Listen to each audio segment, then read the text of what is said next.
1, 2, 3. Well,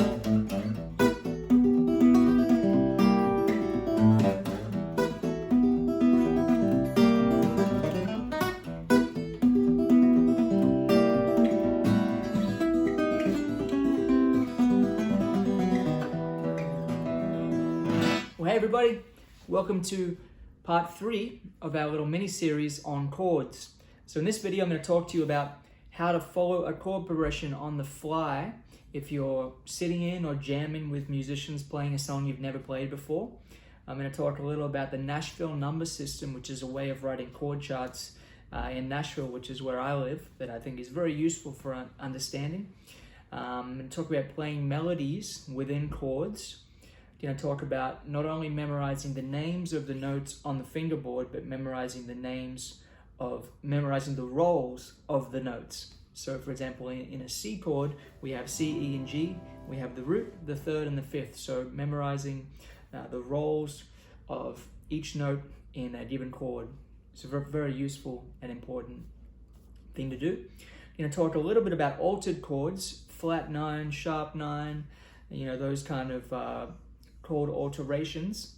We're not going to go too deep into the weeds on those chords. I'm going to talk also about open strings, using open strings for finding beautiful chord voicings, which is a really nice thing to do on the acoustic guitar. And we're going to talk about embellishments, so some little chord embellishments, like hammer-ons and pull-offs.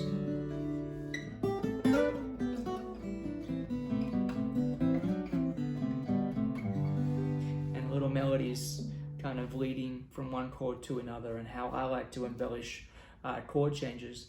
So let's jump into it.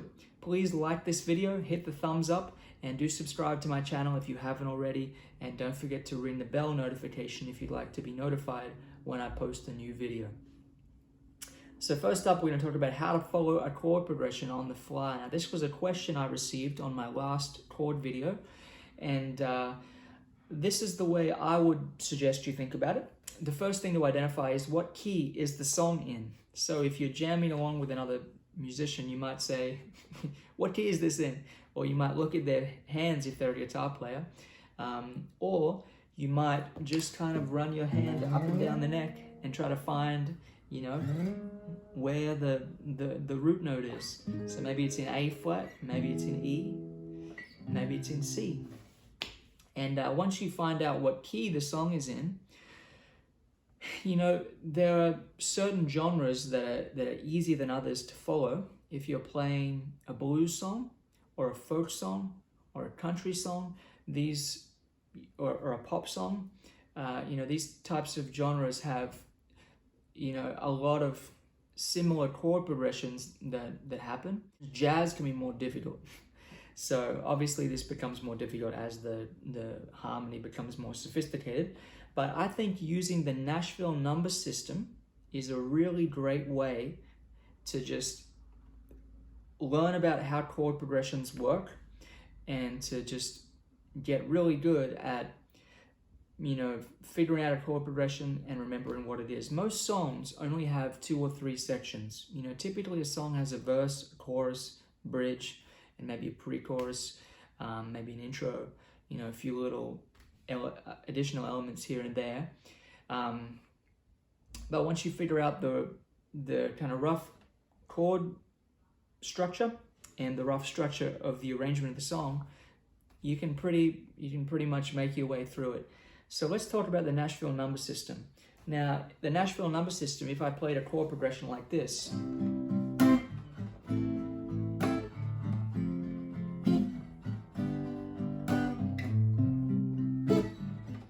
which is sleepwalk, like we learnt in the previous video, the chord progression would read 1, 6 minor, 4 minor, 5.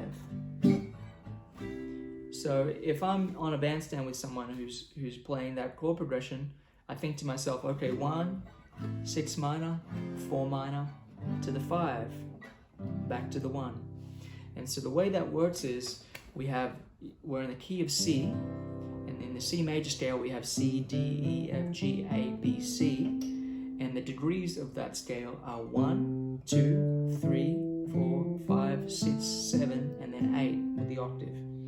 So a 1 chord is the C, the 2 chord is the D, 2 minor would be a D minor, an E, C, D, E would be the 3, and E minor would be the 3 minor, and so forth.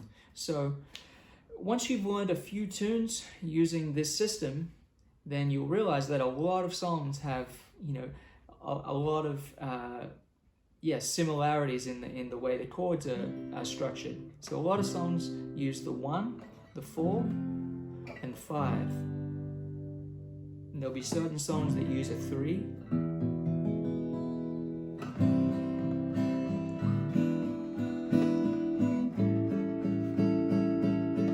I'd recommend getting used to the Nashville number system, picking a handful of songs, you know, with pretty simple chord progressions, and just practice writing a chord chart using the Nashville number system. Once you've done that, and once you've had enough experience kind of playing songs in different genres, it becomes very easy to follow along with another person, you know, who's playing a song that you've never heard before. So find a playlist online of songs, and, you know, set aside 30 minutes, you know, for 30 minutes an evening for a week, and you'll get pretty good at writing chord charts. So there you go, Nashville number system. So let's talk about playing melodies within chords. So if we're in the key of G, and we kind of have that open G, I instantly think to myself, G major scale. And so if the chord progression is in the key of G, and we go from the 1 chord to the 5 chord, 6 minor, 4, which is a really common chord progression, I can look at the key of G major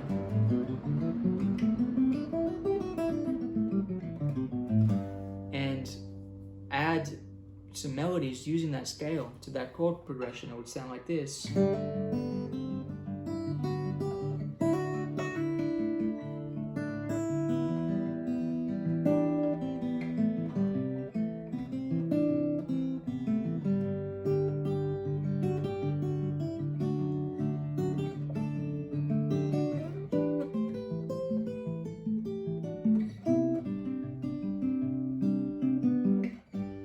So every one of those notes was in the key of G major.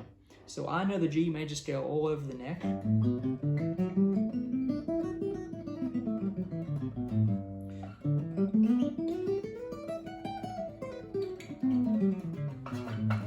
And so I know that if I'm playing a chord progression, which is in G major, a lot of the time, the notes of that major scale are going to work. There'll be a few instances when they won't, if it goes to a particular chord progression that has, you know, a harmonic shift. But generally speaking, a good place to start is knowing the major scale and work on incorporating some melodies from the major scale into a chord progression that has a pretty simple structure. So I'd recommend taking a 1, 5, 6 minor, 4 chord progression and just practice playing in different keys. Maybe we'll play it in B major this time. Maybe we'll play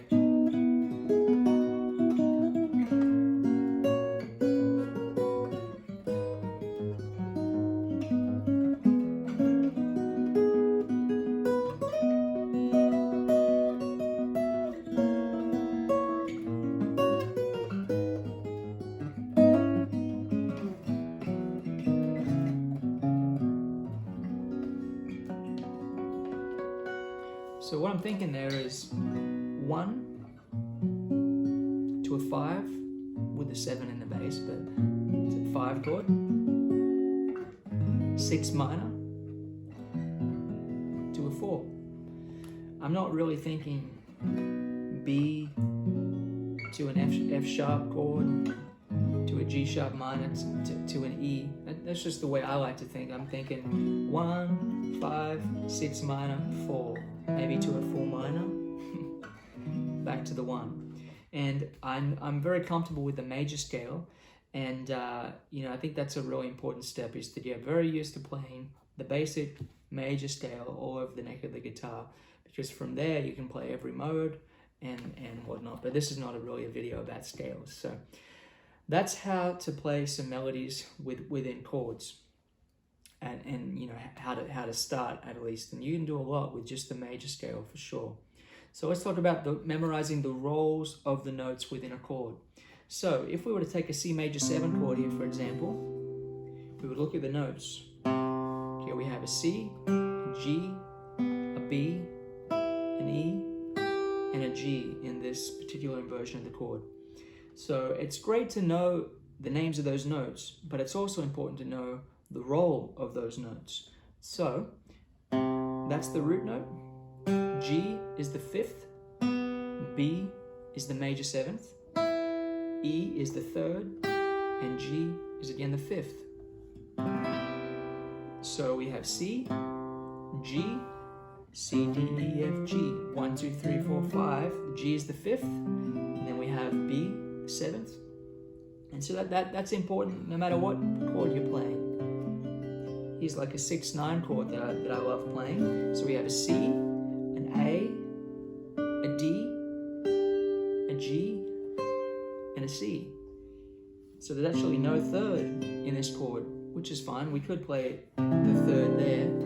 That just sounds a little, I don't know, I like this inversion better. So we have a C, which is the root, the A, which is the 6th, the D, which is the 2nd or the 9th, the G, which is the 5th, and the C, which is an octave of which is the root note, the 1. So it's great to practice that with any chord. A minor, we have the root note, the 5th, the root, the minor 3rd, the 5th, the root note. So memorizing the roles of the notes is a great thing to be able to do. So let's talk about altered chords. So if you see a flat 9 in a chord progression, what does that mean? Well, we've learnt an A9 chord. This might be one way you would play it. So if we just take this inversion, like the top 5 strings of the guitar, we have open A, then we have G, C sharp, and E, so that's an A7, and then we add the 9th up top. So the 9th degree is a B, and we have A9. So if we were to play a flat 9, we just flatten that B note to a B flat. If we were to play an A7 sharp 9, play it like that. Now the common place to play that on a guitar is the Jimi Hendrix chord. So there's where it would be in the key of A. A7 sharp 9. So we have the root, the major 3rd, the flat 7th, and the raised 9th. There we have it. And so a 13th chord becomes 1, 2, if we're in the key of A major, 1, 2, 3, 4, 5, 6, 7, 8, 9, 10, 11, 12, 13. You just walk up the major scale and you get to that F sharp note, which is also the 6th degree. But if we have a dominant 7th note, then that is not called an A6 anymore, it's called an A13. This is a really nice inversion, and you can also throw the 9th in there. It's kind of accepted, you can, and the 11th, I guess. But anyway, I didn't want to go too much into the jazz theory side of things. So let's talk about using open strings on the guitar. So one of my favorite keys is a key like B major, because we have that open B note, and if we were to play a chord progression like we played earlier, the 1 to the 5, 6 minor, to the 5, 4, and we were to just leave that open B string ringing out,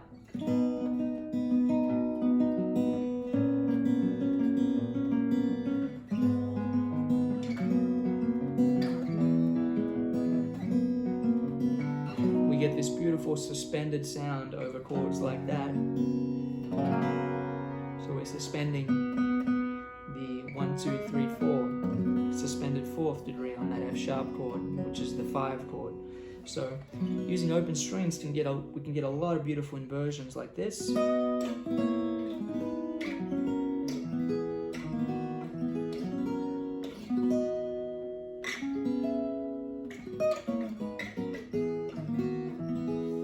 in the key of E major, we also have a lot of nice inversions.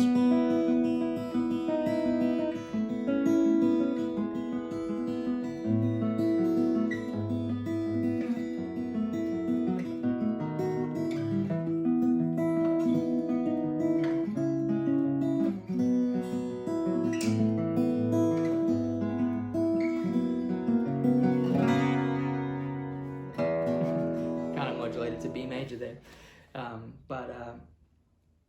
we can do the same thing in the key of G major. Obviously certain keys work better for using open strings, but I think it's a really nice thing to incorporate, especially with the acoustic guitar, which, you know, getting those notes to ring out against one another is a really beautiful thing to do.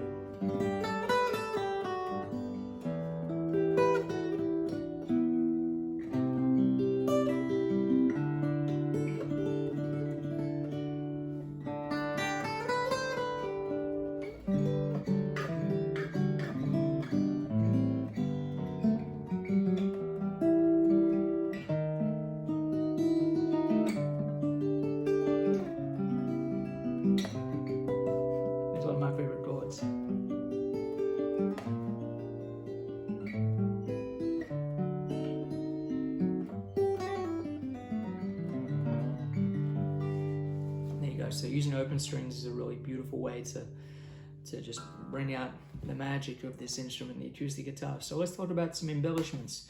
So one of my favorite acoustic guitar players is James Taylor, and a few of his signature embellishments are hammer-ons, pull-offs, and that's kind of, you know, to me, the James Taylor sound.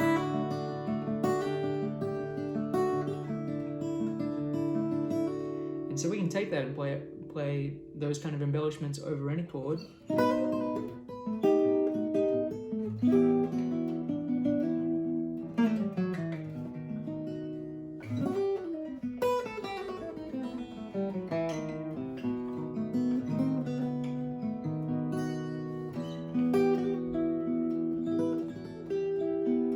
So rather than just playing, you know,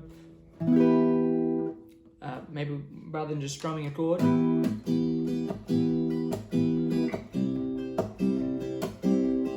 might go.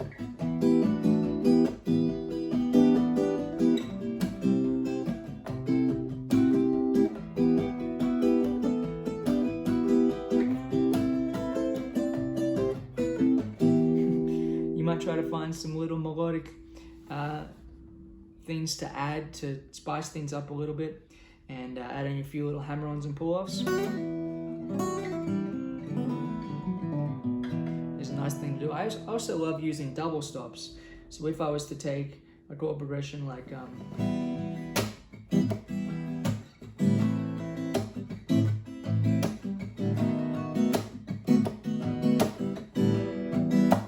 I might play this.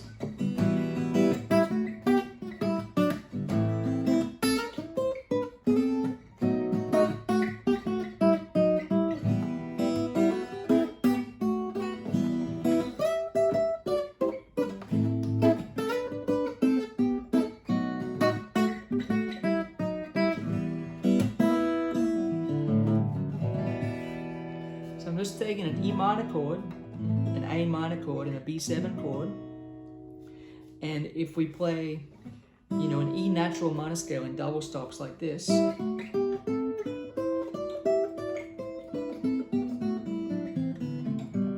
it's the same as the G major scale, and we just throw in a few of those little double stop melodies. It can be a really nice way to spice things up and create a real guitar part instead of just playing, you know, playing the chords in the most basic way. So it's a nice way to kind of spice things up a little bit.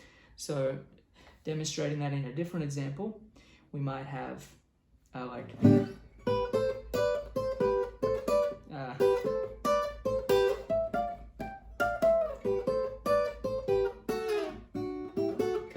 brown-eyed girl. Anyway, I'm trying to figure out how to play those within the chords. You might have it.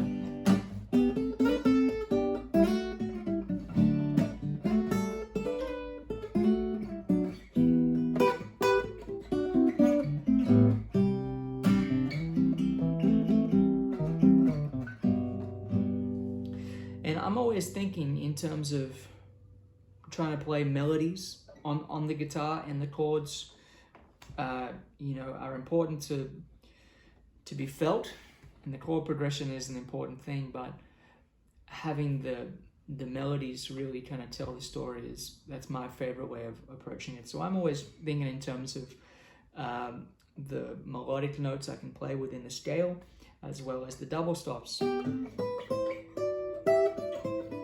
I can use to articulate the chords in a nicer way. So I feel like that's a pretty good way to wrap up this mini series on chords. Let me know if you have any questions in the comments, and if you'd like to learn more about the way I approach fingerstyle guitar, or improvising on the neck, or learning the scales. All these topics are covered in different courses I have available, and those courses are linked below in the description, joerobinson.com/courses. So check out my fingerstyle guitar series for fingerstyle playing, and there's a course called 10 Scales and Modes You Must Know, which covers, you know, learning how to solo over the fretboard and whatnot. I hope you enjoyed the video. Thanks very much for watching. Take care.